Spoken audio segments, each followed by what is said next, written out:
Good morning, everybody, or at least a good afternoon to some people. David Folse again from PelicanPreps.com. I teased it on the Twitter. We have a very special guest. I mean, when you have a background that says Rivals, you know you're really important. Oh Sam yeah, Spiegelman, Southern Recruiting Analyst for Rivals.com. Sam, first off, good afternoon, man. How you doing? doing great, man. It's good to see you. Sam, a lot of people want to know, first off, what is your job responsibilities? Like, what are you responsible for with Rivals.com? So it's obviously more than one responsibility, but the basic premise is, when kids get stars, we're the people who give stars based on in-person and film evaluations.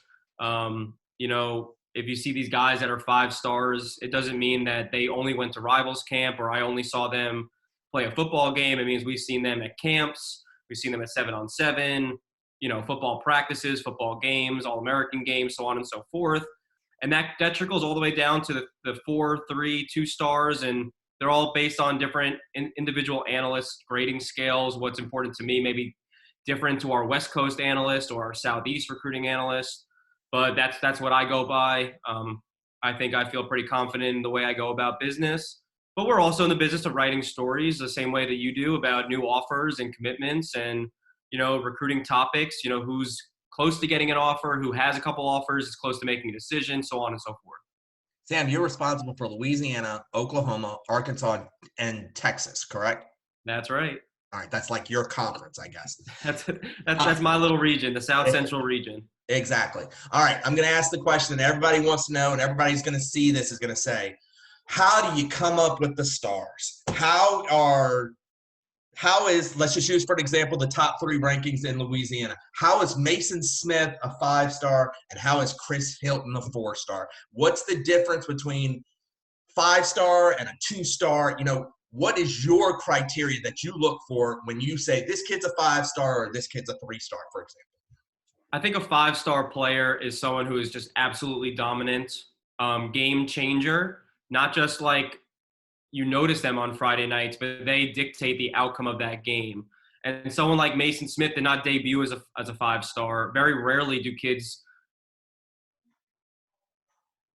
debut as 5-stars unless they have shown a lot very early on in their high school recruiting backgrounds to have that honor. Mason debuted as a top 60 player maybe in the entire country, at or close to the top in Louisiana.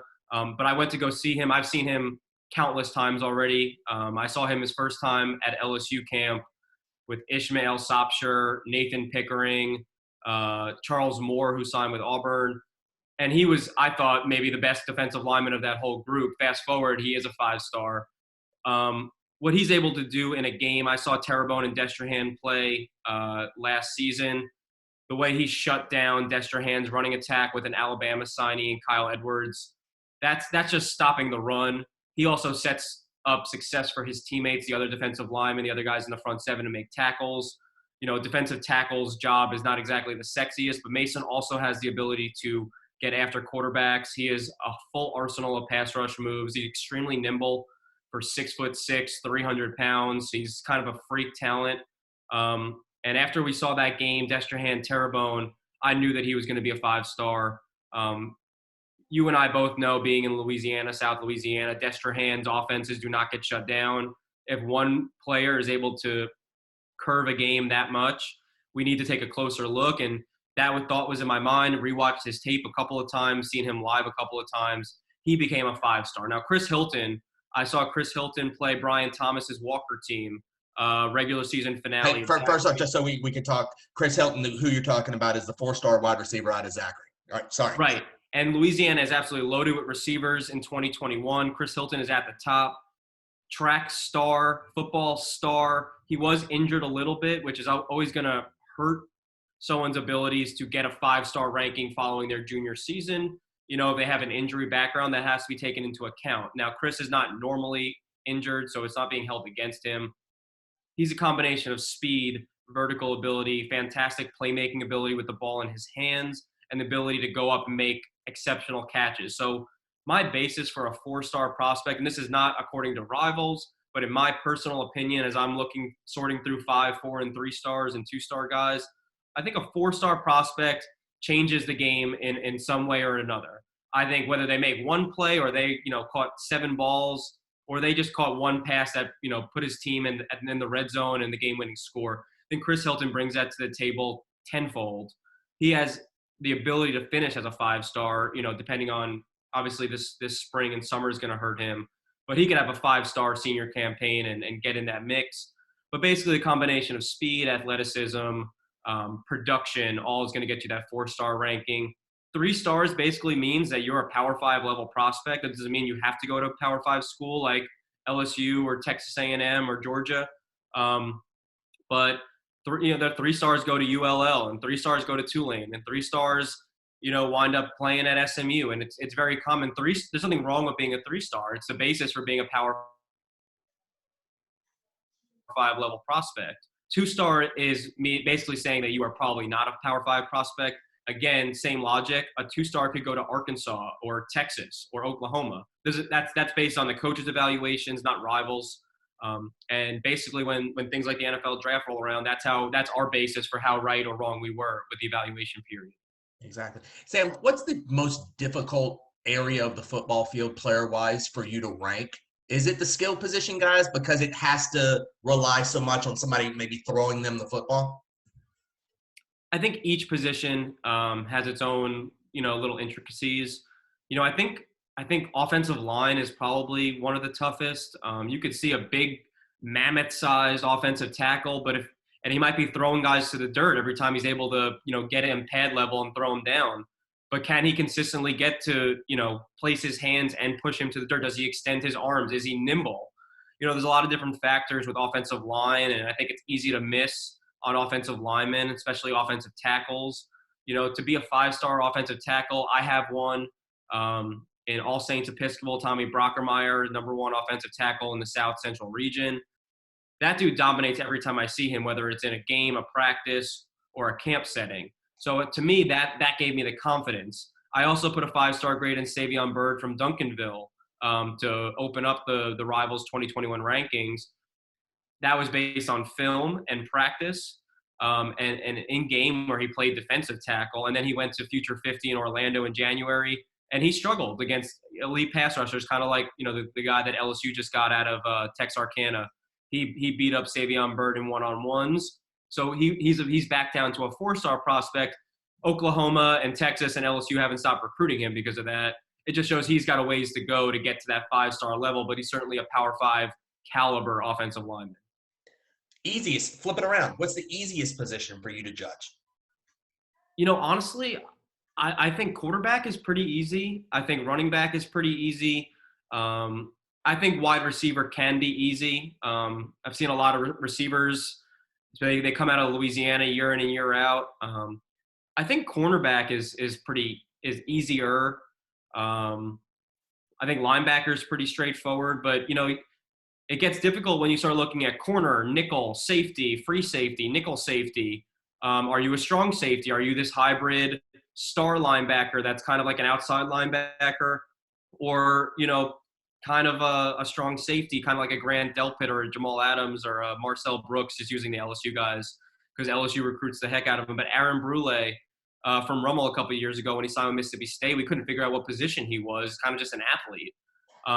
But if you're just going based on the fact that they're really athletic and they can cover and they can also hit you really hard and play close to the line of scrimmage, you can't really go wrong if you rank them as an outside linebacker, an athlete, or a safety.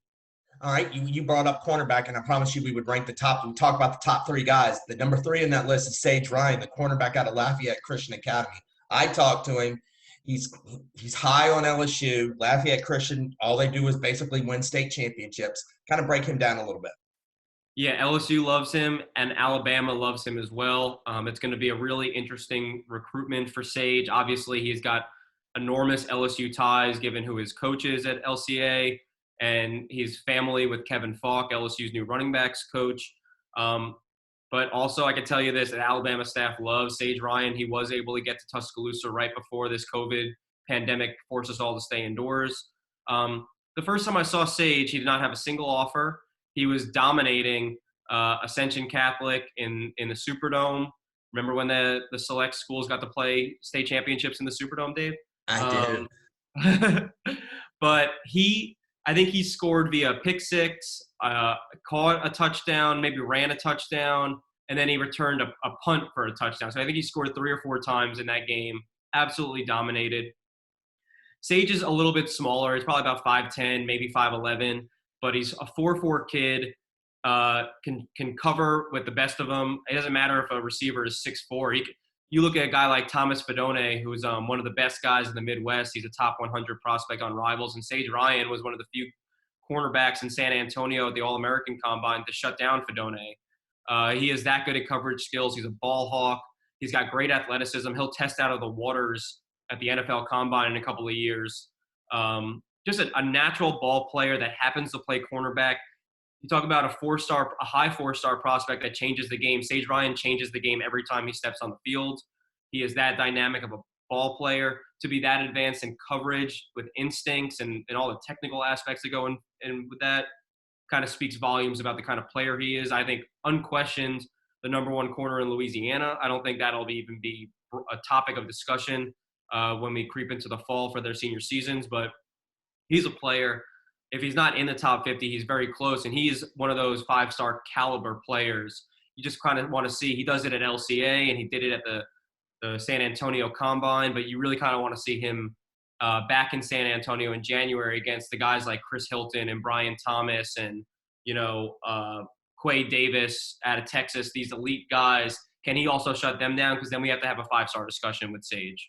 One more question for Sam Spiegelman, South Recruiting Analyst and Guru for Rivals.com. Sam, I'm going to pin you down here. Give me a name of a 2021 kid in Louisiana that we don't know, but in 3 years we're going to say, oh my gosh. Well, you caught me a little bit off guard, but let me talk about someone that no one talks about. That's what I wanted. Jack Betch from St. Thomas More is an absolute freak. The only thing holding Jack Betch from a 4th star is a verified 40 time, which he probably will not test extremely well in that regard. And I've spoken to numerous coaches about it. I've seen him play multiple times. He is a freak ball player who doesn't matter who's covering him. He has exceptional ball skills. He's got freakish hands. He's got exceptional athleticism. He just can't burn you in a 40 time. And he's going to be the highest 3-star wide receiver in Louisiana when it's all said and done, until we can get that verified track speed. And he committed to Vanderbilt, and that was despite a lot of interest from Alabama, LSU, TCU, schools that are known for throwing the football, or SEC schools that, recruit Louisiana. Every coach that I've talked to has a crush on Jack Betch, myself included. The first time I watched his tape, I kind of had a low expectation for him.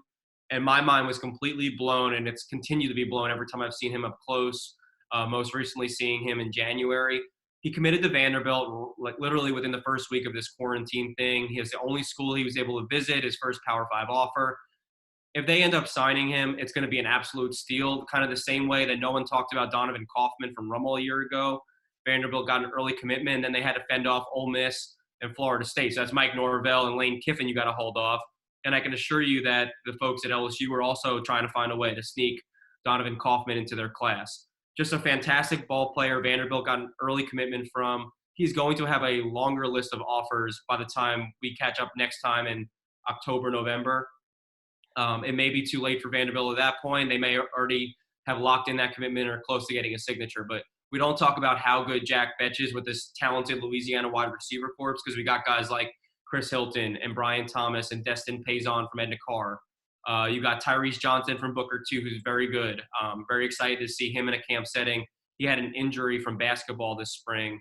Then you have Malik Neighbors from Como, who's really blowing up. Oklahoma, Notre Dame, Michigan have all offered recently. Jack Betch's recruitment still kind of is in a standstill. Not a lot of people are jumping on board, but I can tell you we're all going to talk about him on Saturdays in a couple of years. I didn't even have to ask, and somehow Sam was able to get St. Tammany Parish involved in this because the Betches are from Slidell. I didn't even have to ask even in the pre-interview. So once again, I want to thank Sam Spiegelman from Rivals.com, South Recruiting Analyst.